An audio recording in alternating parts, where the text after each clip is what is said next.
Saudaraku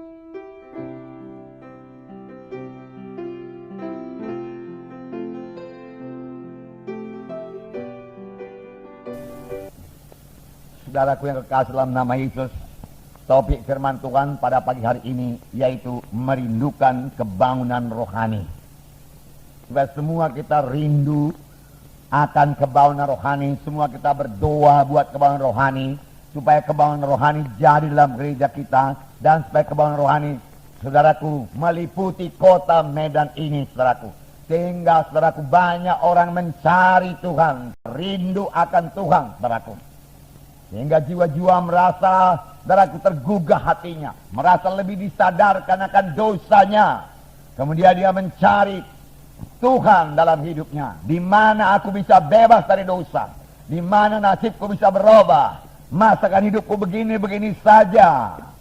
Saudaraku mulai tergugah hatinya, dan dia mulai mencari Tuhan. Saya katakan kepada saudara, itulah pekerjaan Roh Kudus, bukan pekerjaan manusia, saudaraku.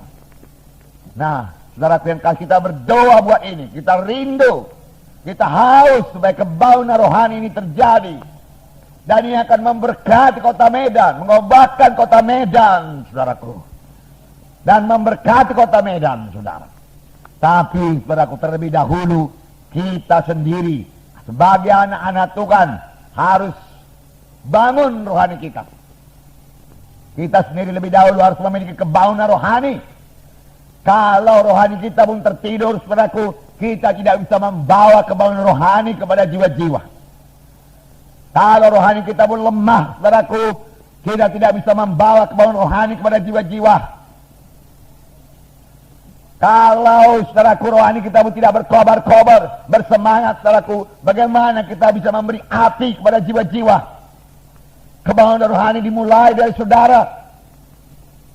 Kebangunan rohani dimulai daripada anak-anak Tuhan yang rindu akan Tuhan, yang suka bersekutu dengan Tuhan, yang suka membaca firman Tuhan, yang suka berdoa. Kenallah, saudaraku, kalau sebagai anak-anak Tuhan kita mulai kurang berdoa, tidak suka berdoa, itu tanda, saudaraku, rohani kita mulai merosot. Sebagai anak-anak Tuhan, kalau kita mulai tidak suka baca firman Tuhan, marilah kita bertobat. Itu adalah makanan rohani bagi kita. Tiap-tiap hari kita harus membaca firman Tuhan. Kapan kita tidak membaca firman Tuhan, tanda rohani kita mulai merosot. Mari kita dahulu perlu bertobat. Amin, saudara. Tanda-tanda dalam rohani yang bangun, yaitu kita ini kemanapun tidak bisa diam. Saudaraku, maksud saya, saudaraku, kemana pun kita tidak bisa tutup mulut. Kita harus menceritakan kepada Yesus. Kita harus menceritakan Yesus pada jiwa-jiwa. Kita cerita Yesus pada jiwa-jiwa. Nah, saudaraku, kita suka memberi. Ini tanda kebangunan rohani. Kebangunan rohani dimulai dari saudara. Saudara harus lebih dulu suka memberi, suka berkorban. Saudara dengan sukacita memberikan korban, saudara. Kapan diumumkan dari depan, saudara, kita akan mengumpulkan korban buat KKR atau buat penginjilan. Oh, saudaraku, dengan mudah, saudaraku, dengan sukacita, saudaraku, saudara memberikan satu korban yang indah, yang mahal, berharga di hadapan Tuhan, saudaraku. Saudara berkorban memberinya, bukan, saudaraku, begitu banyak timbang-timbang, saudaraku, begitu banyak, saudaraku, tawar-menawar dengan Tuhan, saudaraku. Saudara perlu bangun rohani, saudara, kalau demikian, saudaraku.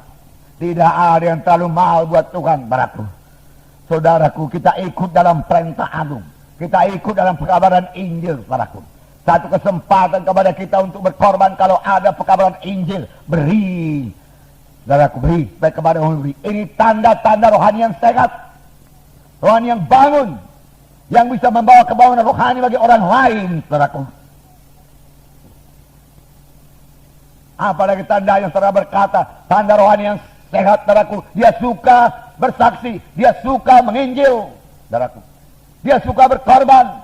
Dan satu lagi, saudaraku, dia terbeban pada jiwa-jiwa karena mengasihi jiwa-jiwa. Dia tahu kemana perginya jiwa-jiwa yang belum memiliki Yesus sebagai Tuhan dan Juru Selamatnya.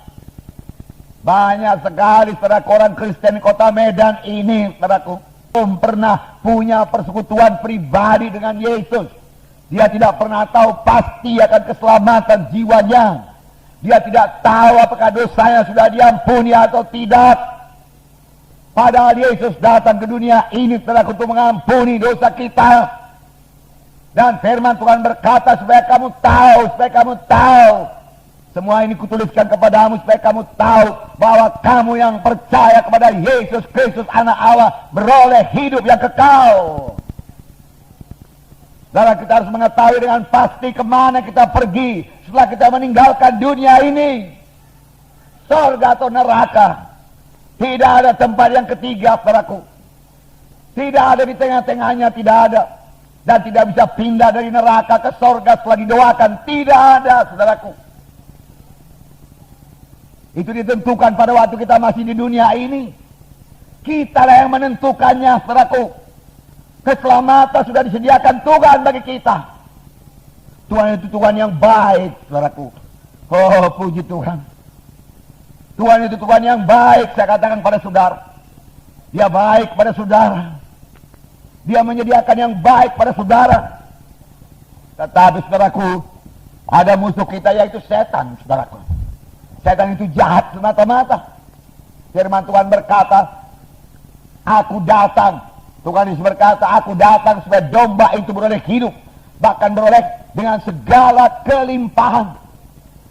Tuhan mengendaki hidup kita ini berkelimpahan. Berkelimpahan dengan damai. Berkelimpahan dengan sukacita. Berkelimpahan dengan kesehatan. Berkelimpahan dengan berkat-berkat yang kita butuhkan dalam dunia ini. Sebab dia Tuhan yang baik. Saudaraku, kalau saudara belum memilikinya, miliki iman lebih dahulu. Jangan salahkan Tuhan karena kekurangan saudara. Jangan salahkan Tuhan karena penyakit saudara. Itu bukan daripada Tuhan, saudaraku. Itu daripada musuh kita. Karena Yohanes 10 ayat 10 itu lanjutannya. Tetapi pencuri datang. Tetapi setan iblis datang. Hanya untuk mencuri, membunuh, membinasakan. Betapa kontras ini, saudaraku. Pekerjaan Tuhan dan pekerjaan setan, saudaraku. Dari mulanya setan ini musuh manusia. Dia tidak suka manusia ini keberkatan. Dia tidak suka manusia sehat. Dia tidak suka manusia selamat. Karena setiap anak Tuhan yang selamat yang lahir baru, saudaraku, akan merupakan ancaman terhadap setan, saudara. Saudara berkata, dari mana saya tahu Tuhan itu baik? Saudaraku, pohon bisa dikenal daripada buahnya. Lihatlah apa yang diciptakan Tuhan. Pada hari pertama Tuhan menciptakan terang, jadilah terang. Maka firman Tuhan berkata, dilihat Tuhan terang itu baik sekali. Tapi pada hari kedua Tuhan menciptakan cakrawala, langit, untuk memisahkan air yang di atas air di bumi. Tetapi tidak ada dikatakan di situ, maka dilihat Tuhan semuanya itu baik, tidak tertulis. Mengapa? Karena dalam awang-awang ini dipenuhi oleh kuasa kegelapan, dipenuhi oleh setan dan iblis. Pada hari yang ketiga, saudaraku, Tuhan menciptakan bumi ini, saudaraku, memisahkan laut, air, dan daratan, saudara. Dan Tuhan berkata, dilihat Tuhan itu semuanya baik. Baik. Saudara. Tuhan berkata semua ciptaannya baik dan memang baik. Kemudian Tuhan menciptakan manusia. Penciptaan manusia lain sedikit daripada penciptaan, saudaraku, alam semesta ini. Penciptaan alam semesta dijadikan Tuhan. Jadi, dia katakan jadi, saudaraku. Dari manusia dibentuk Tuhan. Haleluya. Dari tanah liat dibentuk Tuhan. Menurut gambar Tuhan. Menurut peta Tuhan. Saudara. Lalu dihembuskan Tuhan nafas yang hidup. Lalu manusia itu menjadi makhluk yang hidup. Lalu diberikan Tuhan Taman Eden yang kaya. Taman Eden yang luar biasa. Damainya, senangnya, sejahteranya. Di sini engkau tinggal. Betapa baiknya Tuhan itu. Betapa baiknya Tuhan itu. Mempersiapkan segala kebutuhan manusia ini. Betapa baiknya. Tetapi sayang datang setan menipu manusia itu. Setan kerjanya menipu sampai sekarang. Jangan mau ikuti setan, jangan mau dengar suara setan, saudaraku. Dan jangan mau cakap-cakap dengan setan.